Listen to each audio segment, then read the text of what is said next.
Hello, welcome to another episode of what are it in a day.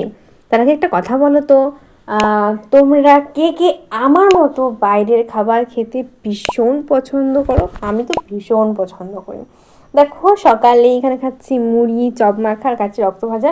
রক্ত ভাজা খেতে অনেকে পছন্দ করে না, বাট আমার তো ভীষণ ভালো লাগে রক্ত ভাজা দিয়ে মুড়ি খেতে। তো যাই হোক, যার সবার তো পছন্দ একই নয়।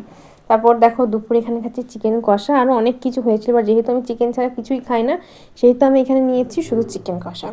তারপর ডাক্তার দেখাতে গিয়ে, ডাক্তার দেখানো হয়ে যাওয়ার পর আমি এখানে খাচ্ছি ফুচকা, তারপর খাচ্ছি মোমো। জানো তো, মোমো না আমার আগে একদম ভালো লাগতো না খেতে, হঠাৎ করে জানি না কেন আমি তো মোমো প্রেমী হয়ে গেছি।